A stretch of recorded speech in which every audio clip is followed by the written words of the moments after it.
Okay, your name is Frieda. Frieda, yeah. And I want to tell you that when I came to America, I came with my mother's sister. And I was, she came home to visit. And so she told me about America. Mm-hmm. And I got so interested that I thought I'd like to come with her to America. And my mother always said, "Well, girl, do you really want to go to America?" You know, she could not believe that I wanted to go. I was just 15 and a half years old. And I guess to mother, I guess she thought, well, is she old enough to go to America? Where in Germany did you live? In the Black Forest, yeah. Oh, it's beautiful there, in the Black Forest. If you ever have an opportunity, you must go. And we were a large family, you know, brothers and sisters, and we played a lot out, you know, in the fields. And we watched the cows, you know, so they wouldn't go in someone else's field, you know, to eat the grass. You know, we had to take care of all that. And I tell you, I used to go in the woods, you know, and you liked watercress. Do you like it? Oh, it's beautiful. There is a place.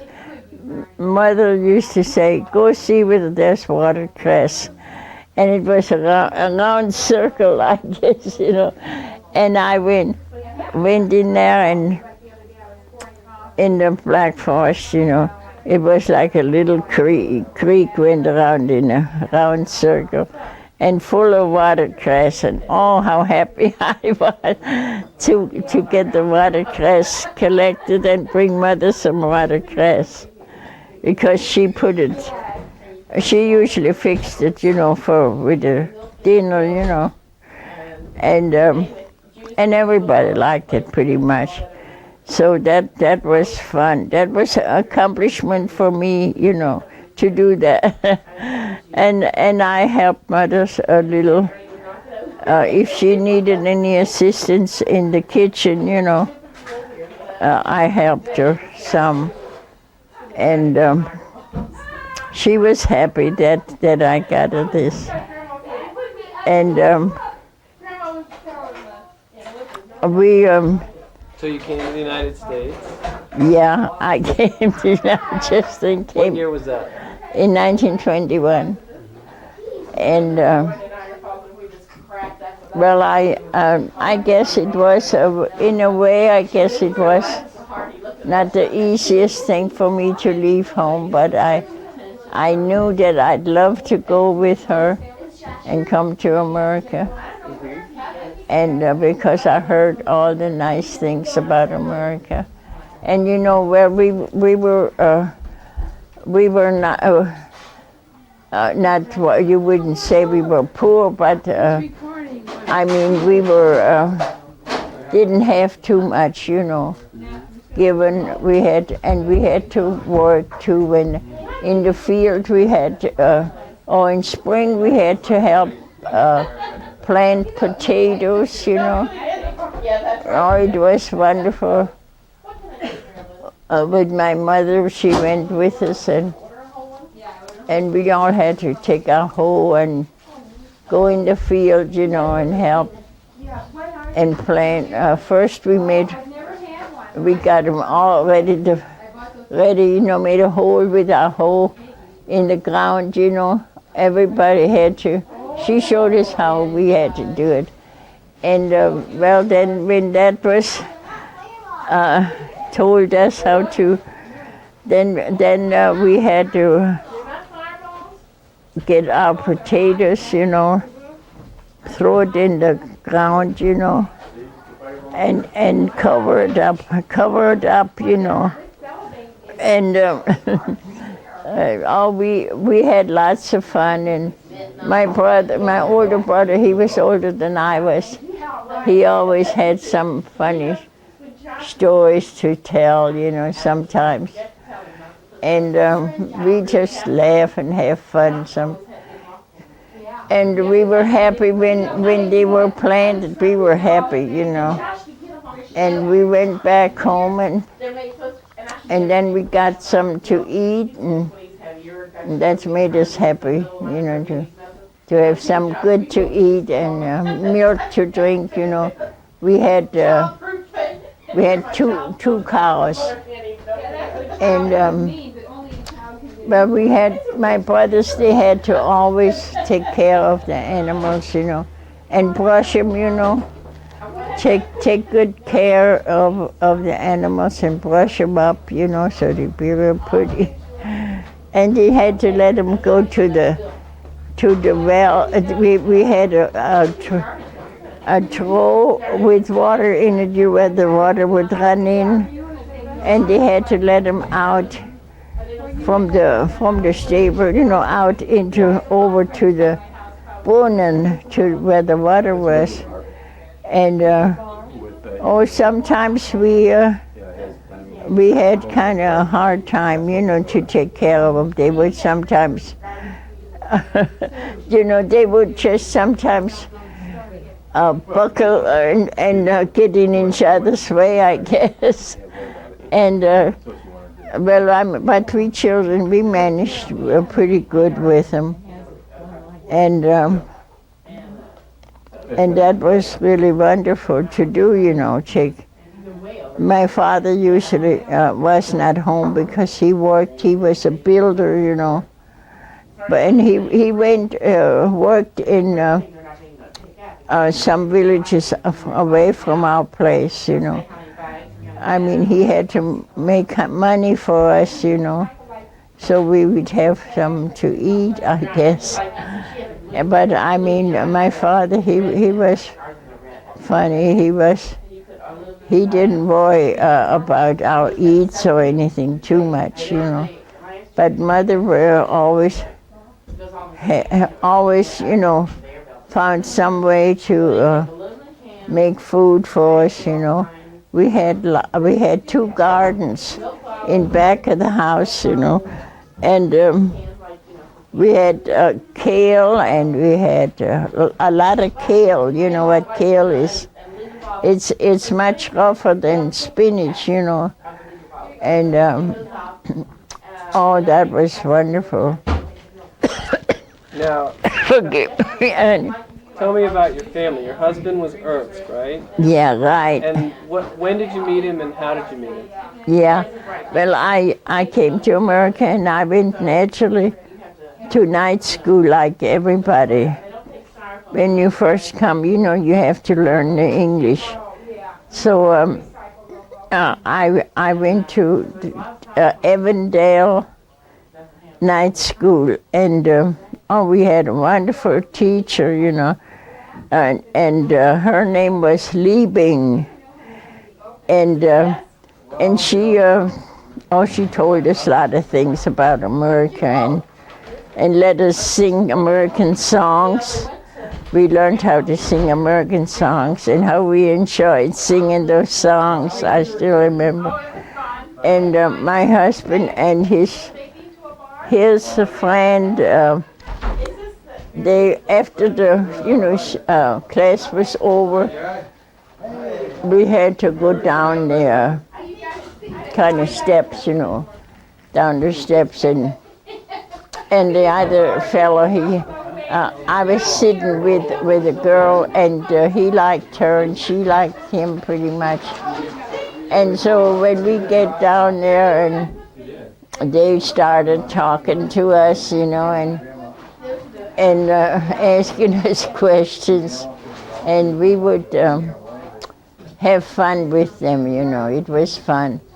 And they would walk home with us sometime. Not all the time, but we did a lot of, when you're new, in America, you are glad when you have somebody to talk with, and we just had a lot of fun, and they said, "Oh, I'll take her home, and you take her home," and they had fun, and so did we. And well, I was working at that time. I was taking care of some children, in Hyde Park, and they knew that I was in school, but I had to, I had to be with the children till they were settled for bed and went to sleep pretty much. But and she was such a wonderful woman. She was wonderful and good to me, and her children, they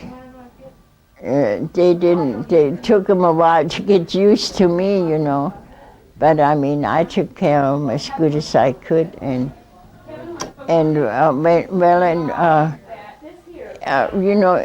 night, I couldn't really go to school sometimes too early because they didn't want to get settled for bed yet.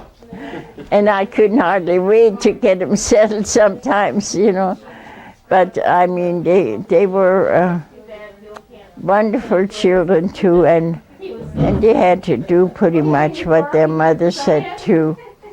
And Now tell me about your children. How many children do you have? I have 3 children. And who are they? Yeah, my one son, he's here right now, Ernie. Mm-hmm. Ernie, Lee's husband, see. Mm-hmm. And then Danny is Carol's husband. Mm-hmm. You know Danny and Carol. And then Joyce, she came 10 years later. Joyce did, my daughter. She was born 10 years later after Danny. And I didn't think that I would have to start all over again taking care of when they're so little, they take a lot. You have to watch them. Where were your children born? Where were they raised? Well, they were born we had a midwife, in this village where I come from. In what city was that? That was Obertal. That's where your children were born? Yeah. Mm-hmm. But when,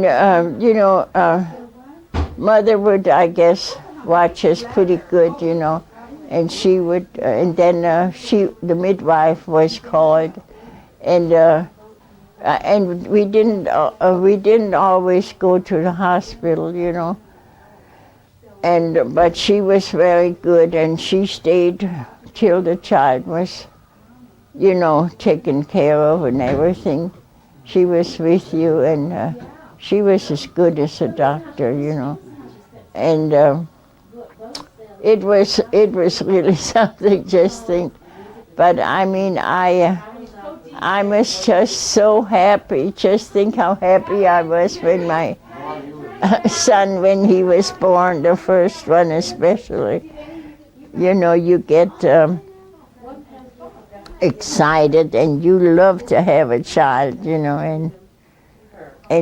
well, he was born and a healthy child, and I still remember when when they brought him to me by the bed, and at first, and oh, how happy I was to hold him, It was really a wonderful time. And everybody else was excited and happy, and Mother, I guess, was there some, to with the midwife, and she needed something, and she was always, but she always had plenty of work to do. You can imagine, for a large family, it took a lot for her to be a housewife, and take care of everything. And she even did the washing. My mother did sometimes. You know, the old-fashioned washing, they had this washing board, you know, by hand. They didn't have no wash machines. They had to do this by hand, and but I mean, sometimes I guess it was not too big of a wash, and sometimes it was a big wash. But then she had somebody come and that helped her sometimes with that, the busiest time, you know. She would have somebody help, and it was just wonderful. How do you feel about having all these people around with you now? Right now, well, I love every one of you. I do, and you know, but I mean, I still don't have everybody's name real good, and She okay? you are. Now you are Joe. You are who's Karen's husband. Karen's husband. Yeah, I know that. Yeah, and then that's Bill, isn't it? That's John. John. Yeah, John. How are you? Okay. Okay, that's wonderful. Yeah, I know. And Can you keep that down a little bit? Yeah, let's see, who's John's wife? a little bit more down. John's wife. Who is she now? Joanne. Joanne? Yeah, Joanne, that's right. Oh, I met all this nice You having a good people. time?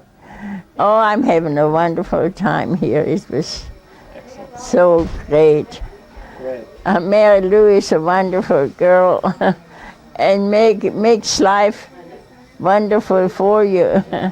You know, with all the good things she has had prepared for us last night. Oh.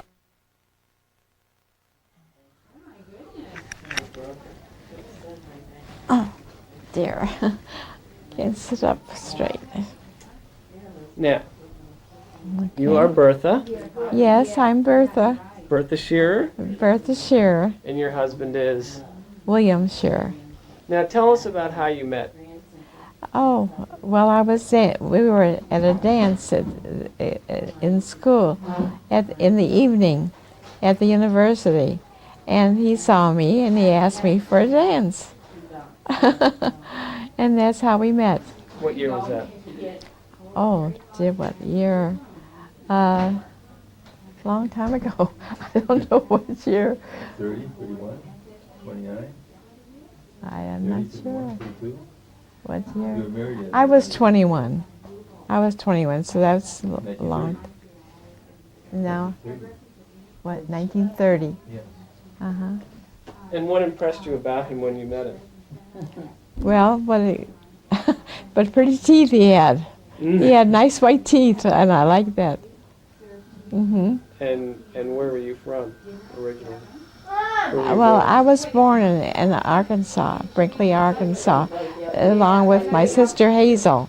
And then we went to Tacoma, Washington, and where my sister Ann was born. And then we went to Memphis, Tennessee from there.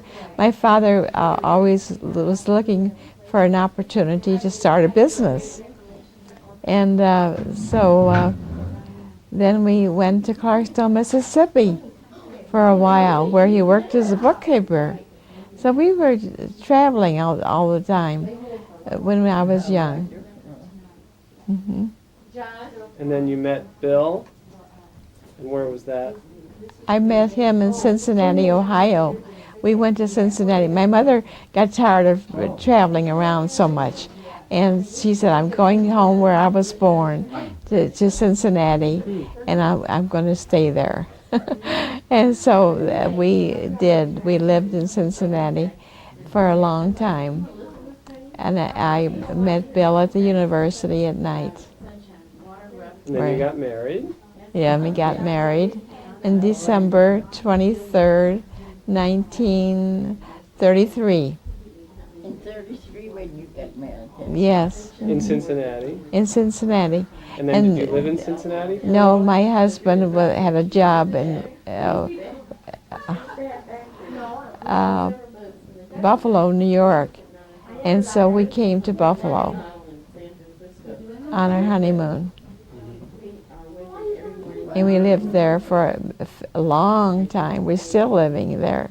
And what did Bill do in Buffalo? What kind of work did he do? He was an engineer for a Worthington compressor company.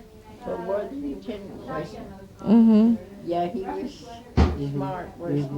Well, he studied engineering Yeah. in Cincinnati when he went to school, college. Mm-hmm.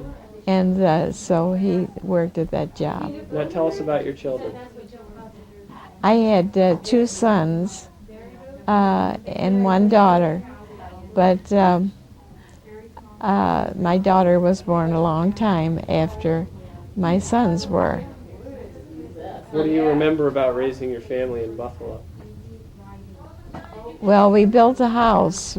We decided to build a house because they would cost just about as much as a new one did as an old one. So we moved out into the country in West Seneca, and we liked it out there. My husband loved gardening. He was brought up on a farm, so he had a big garden, and we enjoyed that. Hmm. And Yeah. yes, you did have a Yeah. garden. Yes, the boys that were, your husband and my husband Yes, loved the gardening because they were brought up on farms. yes, I know. So you raised 3 children in Buffalo, Yes. No, in West Seneca. in West Seneca, which Yes. is outside of Buffalo. Yes, just south of Buffalo. Do you remember, are there any stories that you can remember about your kids when they were growing up? Well, when they were small, we didn't have a car at first, and so I took them in the little red wagon that they had along the road. There wasn't so much traffic as there is now, and I pulled them in a little red cart over to the town part of the village, and where they had the stores. Originally there was a beet field there. Then they built a plaza, a large plaza with many stores and grocery stores and things like that. So without a car, the little red wagon came in handy. Yeah, I should say. So you put both kids in the wagon and bring them into town, huh? That's right. Bring them to the village and do a little shopping and pay bills and things like that, and pay the town taxes at the fire hall, at the town hall. What were some of the hard things about raising your kids and about the times? What do you remember the hard things? Well, there was only 1% interest on your money in the bank at that time. We didn't have much money because my husband's salary was low. The Worthington was not known for giving good salaries, but he was a good worker, and he was promoted, and he got to be a manager. Did you work? No, I didn't work after I was married. It wasn't the style, and my husband said, "I don't want my wife to work." But it wasn't the custom for women to work in those days. That's right. What were some of the happy things that you remember? Any particular memories? Oh, we come used to mind? after we had a car, we used to take rides on Sunday afternoon and out in the country and just sit in the car and take our lunch around and have a picnic. That Out was there. wonderful. What Yeah. were some of the fun things that the kids used to do in town? You remember? They had little bikes and things. They'd run up and down. They would run up and down the driveway with the car, with their little bikes, Yeah. and they had a good time. Tell us about your Right. gardens. You had gardens? Oh, he took pictures of the garden because he had just about one of everything there is to grow. And he had a lot of pumpkins, even cantaloupes. And they had bushels of cantaloupes. Mm-hmm. And Now, we, as time went on, your children grew up and went away, and how did you feel about that? What was that like when your kids started going away to college? well, Billy won a scholarship. Our oldest son won a scholarship and went away to college. And then our second son joined the Air Force. And he went to school in the Air Force and went to college there and earned his degree. And Mary Lou? And Mary Lou, she was our little girl, and she came along 17 years after I was married. So How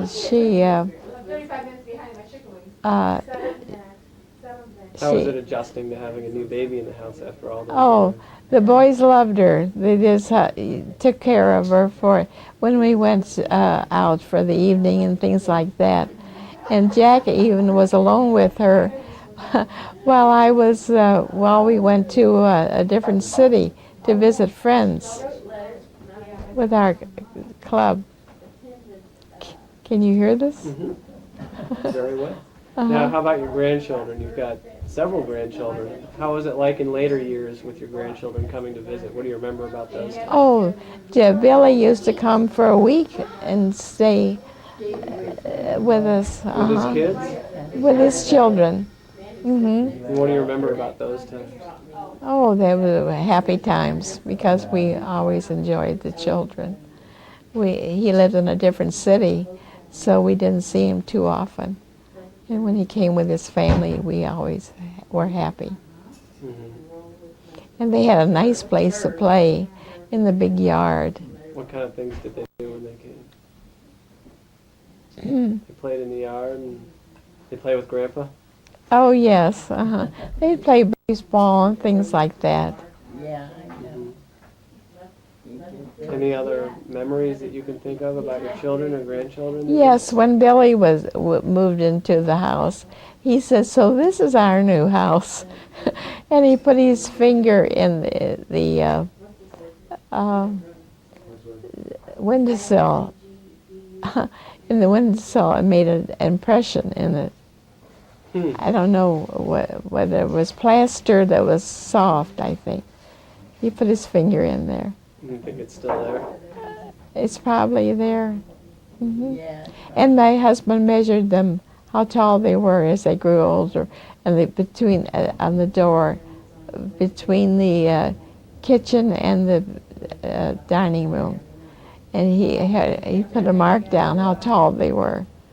And Jackie used to stand beside me and put his see how far his head came up on me. And he said, "I'm up to your nose, I'm up to this part," and so forth. And he got to be 6'2". How do you feel now with all these people around you? What are your impressions of this weekend? It's nice to be with all the relatives. Every summer, we would go to Little Pike Bay in Canada, Tell us about that. and Frieda and Ernst would go too. Yeah. And they came along and stayed overnight at our house for part of the week, and then at the end of the week we'd go to Little Pike Bay. We came first to your home, Yes. and then we left. Yes. Mm-hmm.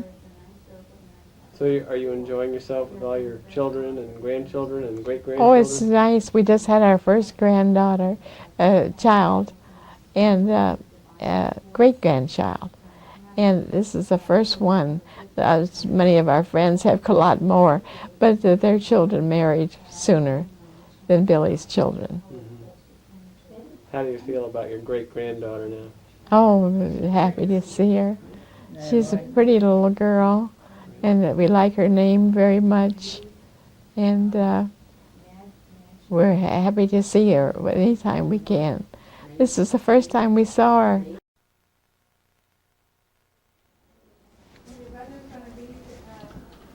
Okay.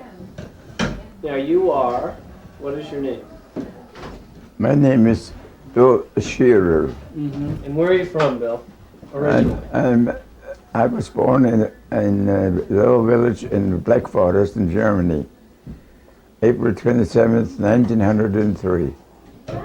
Okay. Tell me a little bit about growing up in the Black Forest. Was it a pretty place? Well, I thought I didn't think much about being beautiful because the farthest way I had gone from home was 3 or 4 miles. But the only place, or as far as you could get, is what you could walk. You had no other transportation. If you had a horse, you'd like to have a horse, you could maybe go a little farther. So I did not know how pretty the rest of the world was. I thought the whole world was something like what it was in the Black Forest. And life was, looking back now, life was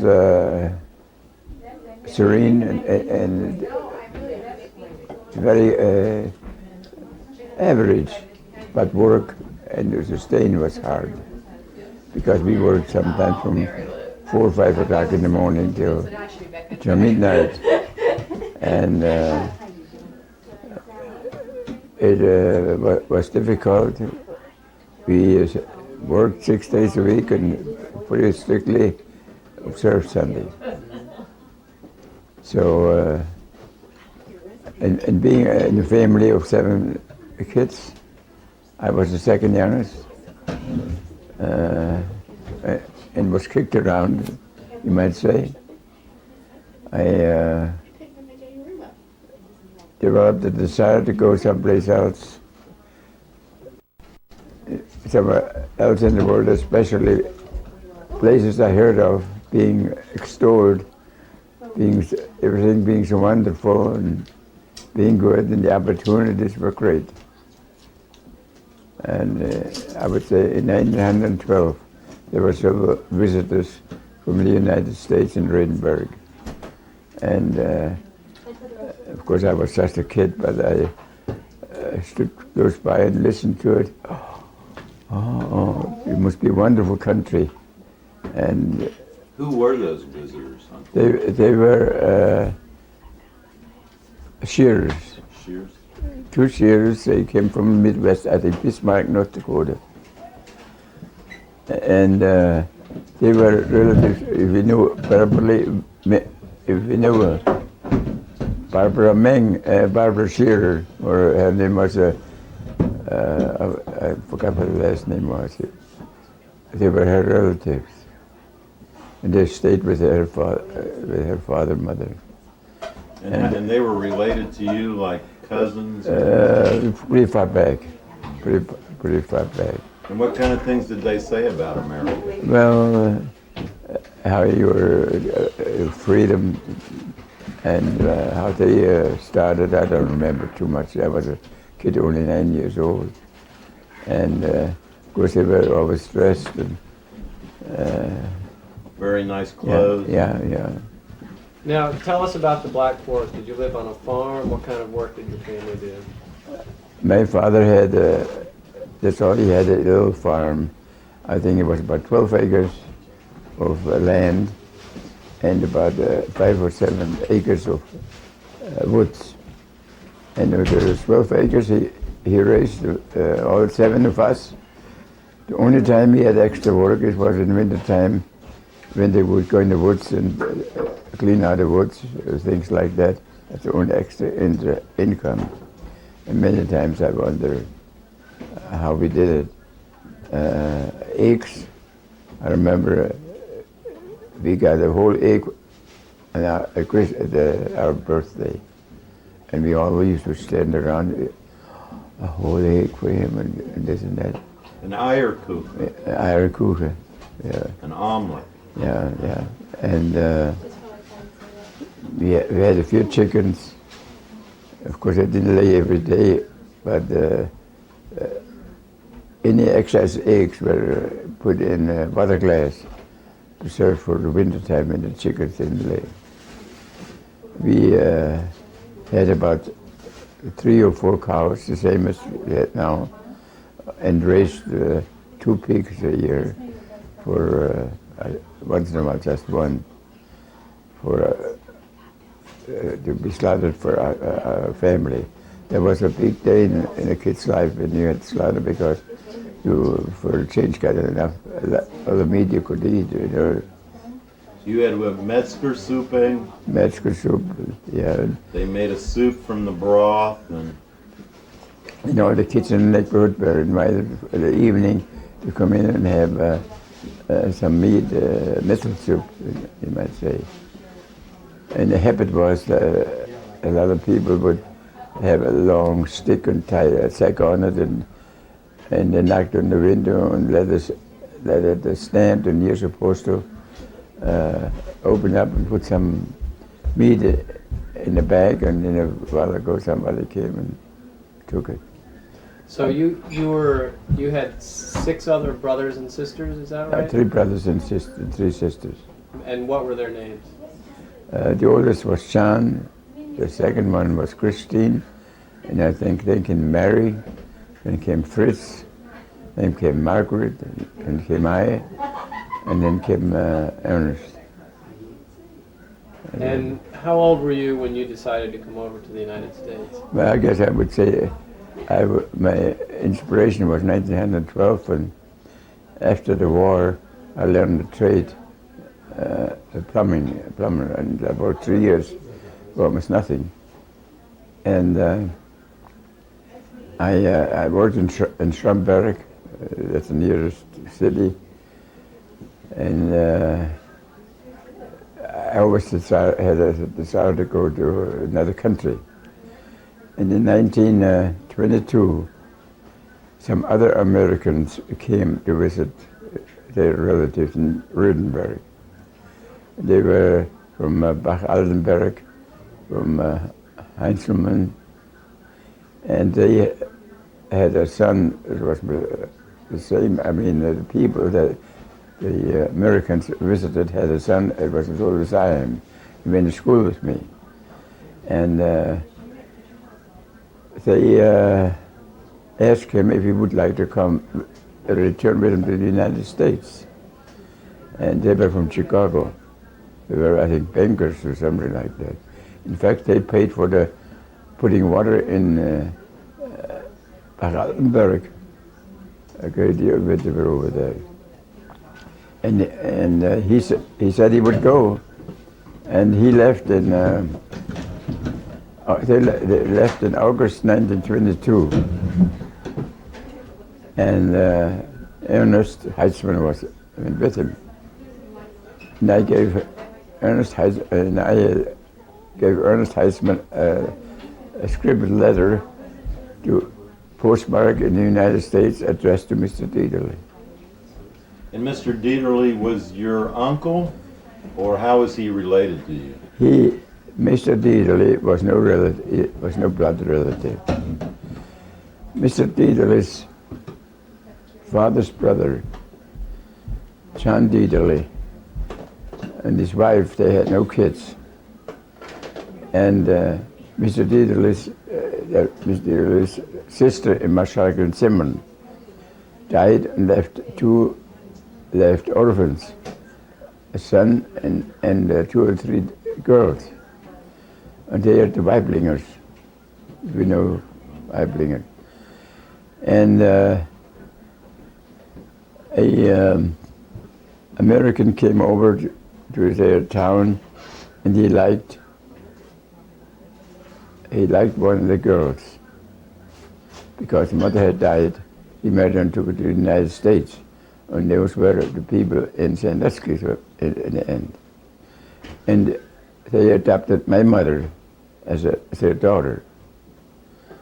So Mr. Dieterle, Mr. and Miss Dieterle, they were no blood relative, they were just kind friends to the family to raise my mother.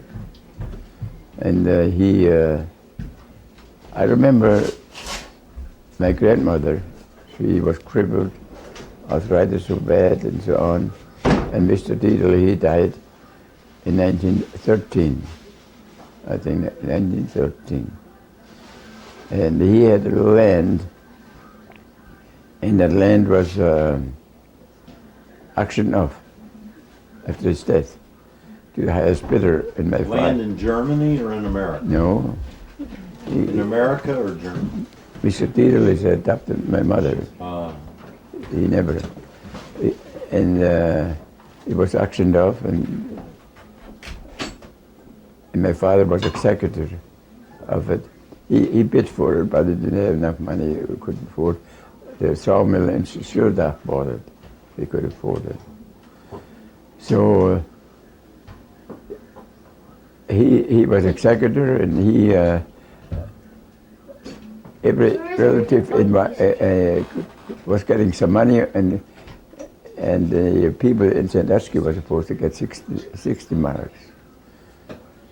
And the war came, and the father couldn't send that money to her, and so he put it in the bank. And when the war was over, they got 60 marks, but it was not worth anything anymore, and they were very mad about it. They wanted us to make it up, to pay them the 60 marks in real value in 1930. But anyway, Mr. Dieterle's brother came to the United States about 1854 or early 50s. And Mr. Dieterle, he had some sister. I mean, let me put it this way. His wife also came from Rheinberg. He was a lawyer. Teacher? Teacher? No.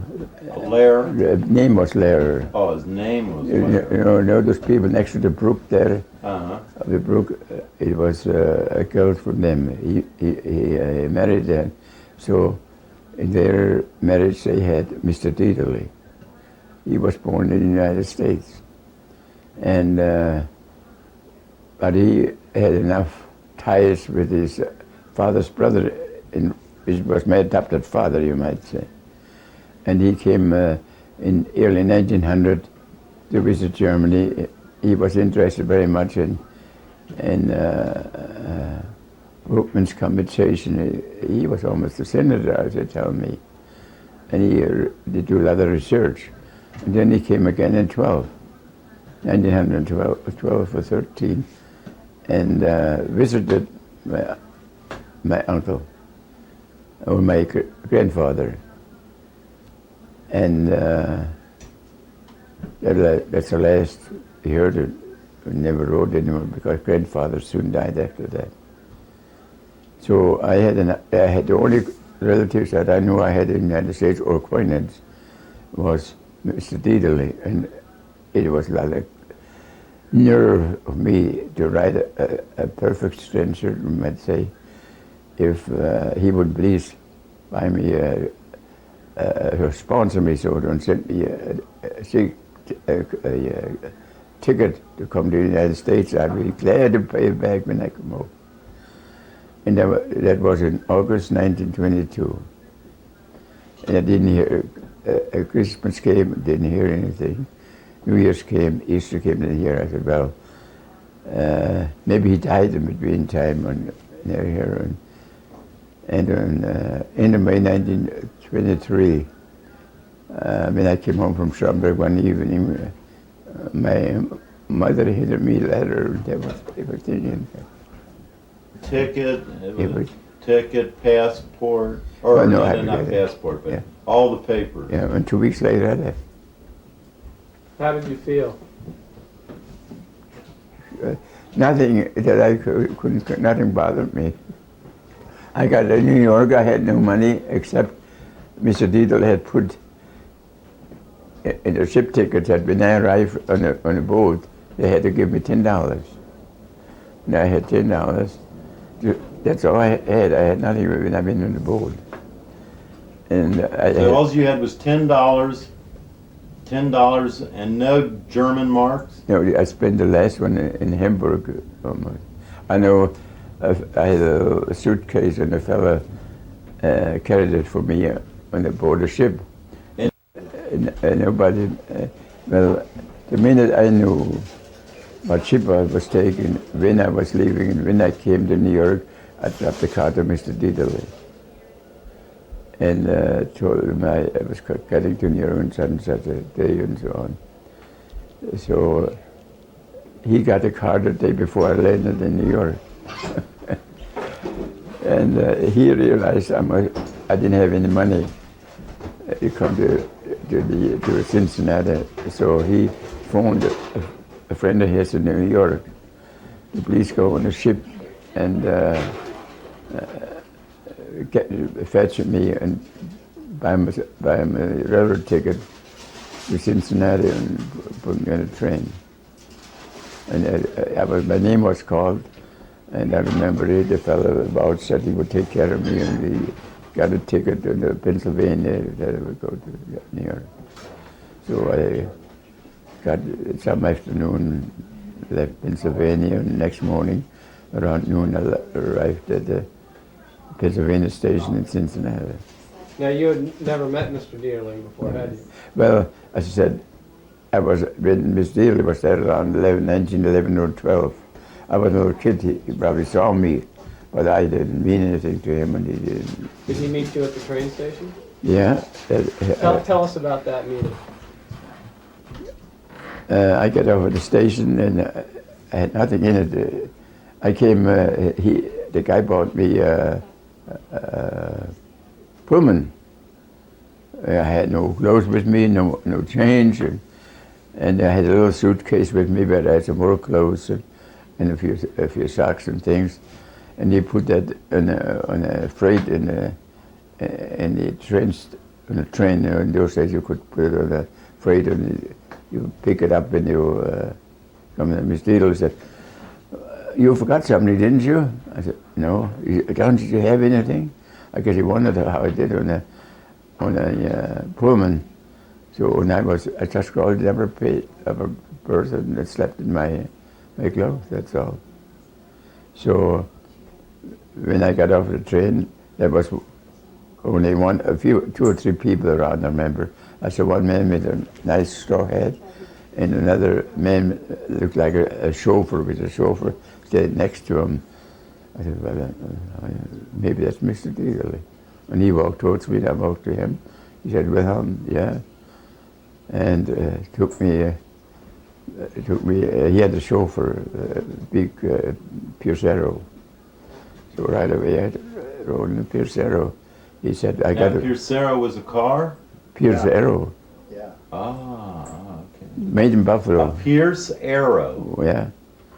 Oh, that's a famous. Oh, that was a famous car in those days. They were the ones that had the lights in the fender, Yeah. built in the fender. Yeah. Now, Uncle Bill, tell the story about what else Mr. Dieterle saw Yeah, well, he had in your pocket. anyway, he took me. When he got that card the night before, I guess he got all excited. He can't stay in our house. We don't know that man and all that. So they looked around if they could find a place where I could stay. So the only way they could call is call Mr. Nolte, the grocer. He had a grocery store not far from the library there. And he said, "Oh," when I called up, he said, "My aunt, Miss Lincoln, she is a seamstress and she wants to retire. She looks for somebody to stay with her and help pay for it." So he went and got a key. Miss Lincoln went to work that morning. She wasn't there. But he got a key from Mr. Nolte and it took me to my place where I was for 4 years. And when we got there, he said, "Now put your best suit on, take a bath and put your best suit on." I never had taken a bathtub in my life because we had no bathtub at all. We had a Brunnertrog in front where we washed ourselves. So when I dressed myself. But did you have a suit in your little suitcase? I think I must have had a suit. Did you come with a suit on, or did you come wear a with a suit suit. on the boat? I had a suit made before I left by Schneider. Who made it? Schneider, your dad was just apprentice. He was an apprentice then. Yeah, Schneider down by the bridge down there was a tailor. And he made you a suit before you left. left? I thought I felt very proud of that suit, a new suit and all that. So that's the best suit I have. But when I dressed, my brother gave me a little dagger before I left. Who, Dad? Fritz. Fritz did. He said, when you get to the United States, there are Indians, and you have to protect yourself. Take this dagger with you. So when he saw it in my pocket when I dressed, boy, did he get sore. He said, what have you got there? I said, oh, my brother gave it to me for protection. He said, if the police see you with that dagger in your pocket, it sends you back again, because that's a weapon. When you go down to the Ohio River and throw it out as far as you can and get rid of it. Did you? No. I took it to the shop and sold it for $1. So It's a then, good thing he didn't ever ask me what did you do with that dagger. so then what happened? You were in the States and you were Yeah, with but- your sponsor. And yeah. how did you find your first job? And then in the afternoon, he took me around to several business places to if they could use me. And there was a Smith Butcher Supply Company in Central Avenue. He had manufactured machinery for slaughterhouses and things like that. So I got a job. They had me in a stack room to count pieces, they take stock of how much stuff they had. And I started work next morning. The next morning after you arrived? Yes, sir. The next day after you arrived in Yeah. the United States, you started your job. So you got the job at the Butcher Supply House. Yeah. This Tell us was about that. machinery for stores and so on. And I remember a fella that was my boss, I guess, he asked me a question about Germany and so on, and I was getting 25 cents an hour. And I couldn't see the Scheerer post. He figured on the post how much that was in marks. And at that time, Germany, a letter cost about $2 million and so on. 25 cents was several million marks. And he said, gee, how much money you making now? I said, gee, but I got to pay all my bills in dollars. And I worked there for a week when I got a call from Mr. Dieterle that I should start at the F.H. Lawson Company the next day on State Avenue. I guess Mr. Lawson was a friend of Mr. Dieterle, and they put me in a corner in the building where I had to, because I was a plumber and roofer and so on, I knew how to solder and so on. So they put me in a corner where any damaged sprinkling can or bucket or tub was sent back there for me to repair, so they could sell it. And I stayed there for about a year. Not only just that, also I worked also in the galvanizing department, where all the product was made in black steel before it was galvanized, and then it was pickled and cleaned and galvanized. So then I saw an ad in a paper. Somebody needed a sheet metal worker. They were in the restaurant supply business, like the dishwashers and the ovens and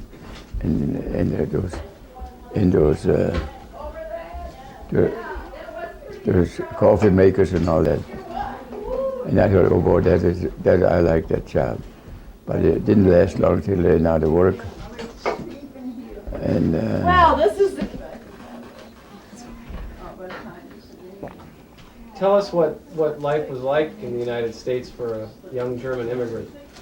well, it was exhilarating as far as that is concerned. Of course, I was more or less free to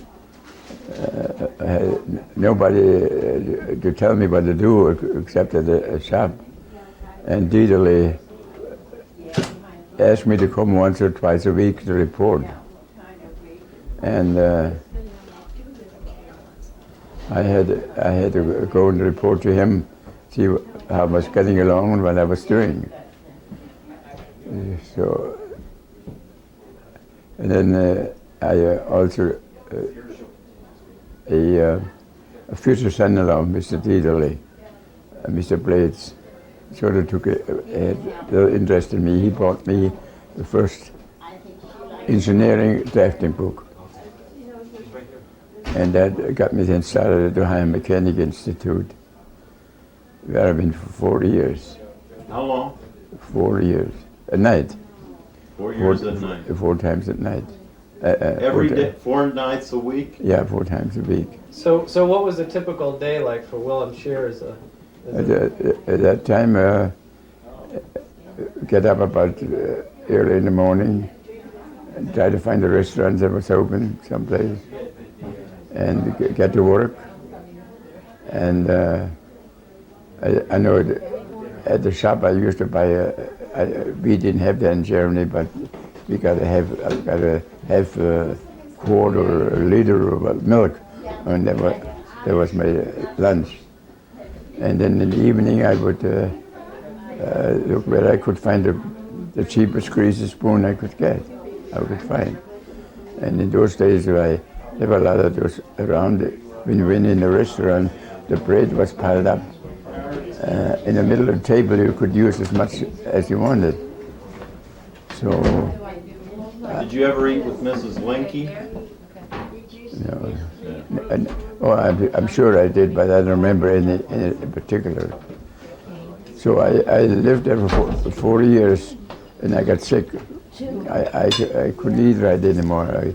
That's why I went to the doctor, and the doctor told me I was eating too much greasy food and not proper food.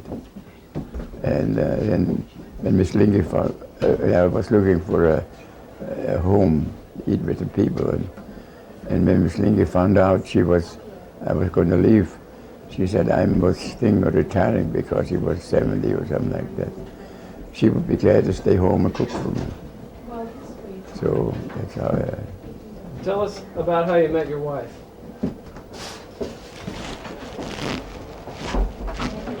Well, What's going on in here? I was I was in the United States a few years, but that time I was about the first or the second year at the University of Cincinnati. And I belonged to the evening Engineers Commerce Club, Evening Commerce Club. And also I was asked to help form the Evening Engineers Club. I was one of the directors of the group that started the Evening Engineers Club. And they had dances or meetings once a week, speakers, and I went to do a dance one evening, and I saw her standing in the corner and asked her. She said, "Oh, I don't know you. You can't take me home." I asked her. Did you ask her for a dance to dance? Oh, sure. Did she dance with you? I'm sure she did. What impressed you about her when you first met her? What struck you about her? Well, she looked like she had common sense, but she went out to the university at night. And I thought she was an ambitious woman. And although I don't think the whole family approved of me right away, being a German-born or just coming out of the World War I, and the Germans were not thought of too highly at that time. Tell us about your courtship. How long were you together before you got married? Of course, those were tough times in 1932, 33, and we knew each other, I guess, 2 or 3 years. And then halfway, after I knew her a little bit, I was transferred from Cincinnati to Buffalo. And I used And when was that? In 19? In June 1932. And you were already working with Worthington Pump? I started with Worthington 29, but I had a few jobs in between. And I worked for 4 years at the Baldwin Piano Company. that gave me the establishment, but it was steady work. And wasn't too high a pay, but it was piecework. The first few weeks or months you didn't make much money because you got paid by the number of pieces. Much you did, but later on you could make enough money that was a decent wage. And I worked there 4 years. So you came to Buffalo, and were you married at this point? And but she came with you? No, I came to Cincinnati, to Buffalo in 1932, and we married in the Christmas '33. I went back a few times. By that time, I had myself established at Washington, and I could feel fairly sure if I behaved myself, I would have a job. Although she made more than I did when we got married. What was she doing? She was a secretary at the Union Central Life Insurance Company. Now, tell us about your early years in Buffalo. After you had gotten married, you started a family. That was quite a few years later. Buffalo was not difficult. I mean, I had other friends, you know, I knew all the people that came from Cincinnati. We stuck together pretty much. And the wife had trouble carrying a youngster, and we had two failures, where she lost a couple of kids, and it was 1936, 37, and all those years were hard years for us. And because she wasn't well, that's the only reason I went to Germany in 37. I wanted her to get off, not be able to think about it, and if I could get her occupied from early morning till the evening, I figured that they would forget over the loss of the two children. And because the doctors said were just shooting her full of drugs and all that, and didn't do any good. So that's when then a year after we came back, or a few months after we came back from Germany, Billy was born. Tell us about your family, in the early years, your young children. Who was your first child? Who was your first child? Bill Scheerer, Billy. And a year later, a little bit over a year later, John back. And after 10 years or so, Mary Lou came along.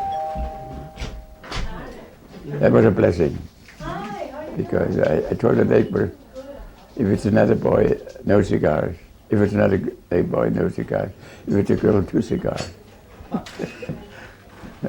So when did you move into the house in Williamsville, the brick house that you were in? In Decoration Day, 1940. Tell us about that house. We bought it, we contracted for it in 79. Took about 6-7 months to be built. And that's the first time the contractor worked all winter, because there was no building in the 30s. Nobody built in the 30s. Very little building. And then we stayed there for over 50 years.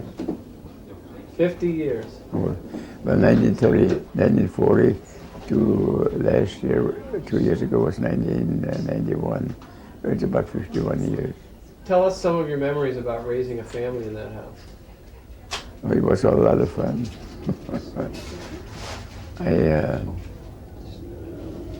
By that time, of course, I had more responsibility at Washington, and I traveled a lot. And Bertha had to raise I was gone sometimes a week or 2 weeks. And she had to take care of the whole family while I was gone. I had made friends along the way, and they all played an important part in my life. I got a job at the Baldwin Piano Company just by luck.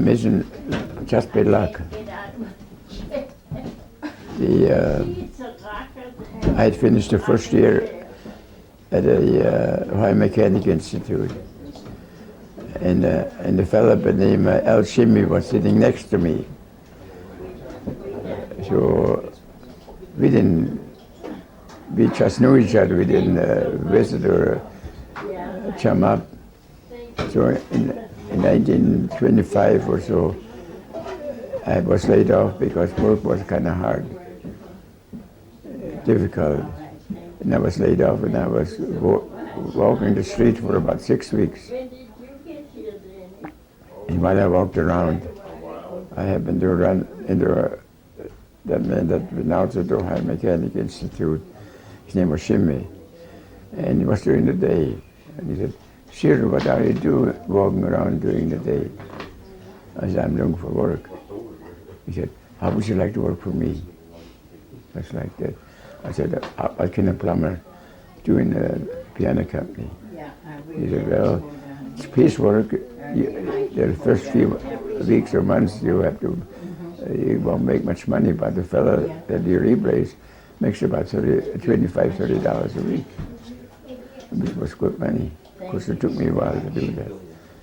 So I accepted the job and stayed there for 4 years. And after I finished, and it was the first year at the University of Cincinnati, I looked for a draftsman job. And that's how I got into Washington. Tell us about your family. Do you have any particular memories of your children? Well, you have ups and downs with children, and of course you was always elated when you see them successful in school and take care of things at home, and they always, both of them always worked hard to come to school. Of course, he's never good enough. He always wanted them to do more, you know. And during the years in 1937, I also got my professional engineer's license, and in 1944, I was appointed assistant chief engineer, and in 1951 or 52, I was appointed chief engineer, and more responsibility, more traveling. I think during the war, I am always surprised that being a German citizen, and some of the fellows were more or less prosecuted that I know of Germans during World War II. But I handled all the Navy compressors for Washington, and that took me to the bureau ships and shipyards around the country. And I know my neighbor said often, "Say, some people around here ask about you." And I imagined every government to see if I could be allowed to work on important jobs for the Navy like that. So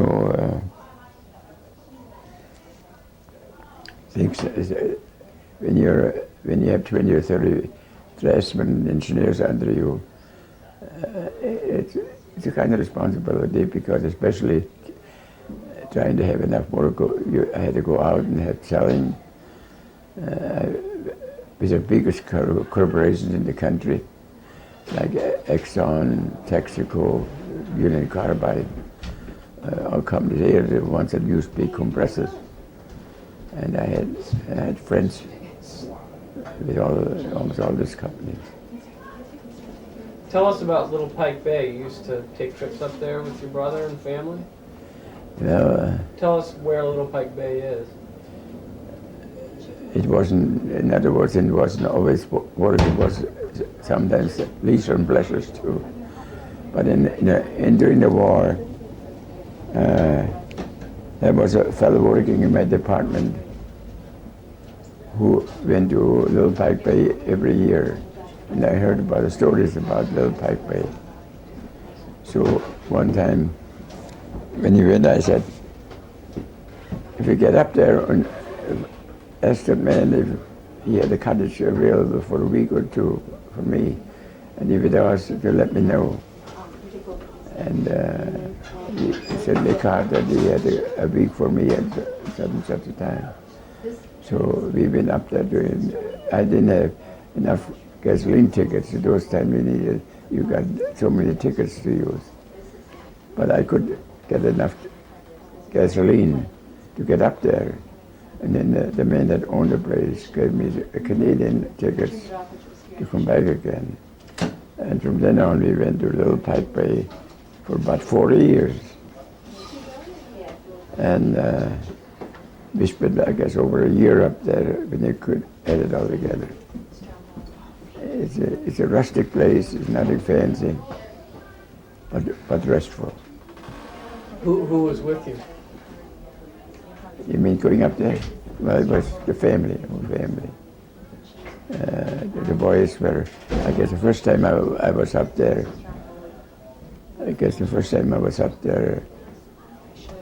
Jackie was about 3 years old and Billy about 4 years old. Okay, that's enough. All done? Okay. Can you? No, I have some questions here. Can I tack on? Sure. I just want to know, Uncle Bill, which one of your children got in the most trouble, as you remember? Can you remember any incidents? Which one, did you have one that got in more trouble than the others, or were they all good? Well, I would say they were all good. You can't ever think of anything bad they ever did? Not real bad. Not bad, but they got in mischief or something? Any funny stories that you can think of? That's a long time, 50 years or more. Yeah, I mean, there must have been one thing that they did in all those years that made you laugh or made you mad or... First, I need some help. Every day. John, why don't you sit down, John? And Well, I would say this much. What did John used The, to do? the biggest trouble I think any parent has is make sure that they study hard enough and do their schoolwork. That was always a job. Did they ever... It never was good enough for me. It was never, so you were tough on their grades. If they didn't get good grades, you got on their case? Just about. I showed them the grades I used to get at Ohio Mechanic Institute. Which were what? What kind of grades did you get? They were usually right up there. I got a couple of prizes for the highest scholastic standing in high school. You got A's and B's? Well, they had 90s, 95, 90, 95. No, it was 3, 4, 5, 5.5 was the highest. 5.5 was the highest? Yeah. And you got 5s? Oh yeah, most of them. Most of them 5s. go ahead. Tell us about your garden in Williamsville. I understand you had a big garden. Well, West Seneca, sorry. West Seneca Garden. When I was home, I hated farming because it was such hard work, getting up at 4 o'clock in the morning and mowing and going all day long till 11 o'clock at night. And I know my father said that he figures that I would take over the farm. And I said, if you keep me here and I have to take over the farm, I said, the second day I got it. Because I just didn't care for farming. So I got paid when I got on the road and had the gardening and all that. The good Lord made me pay for it. I just couldn't get enough of it. So everybody else had, of course, it was at the time when Victory Gardens were, we got out there just about a year before the war started. And so Victory Gardens was something you should be doing, you know. So I liked the gardening and produced a lot of good things for us that we couldn't have. We grew a lot of stuff in the beginning. Hard to keep those rabbits away, though, wasn't it?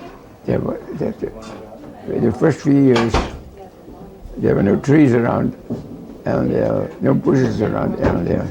There were no birds, there were no rabbits.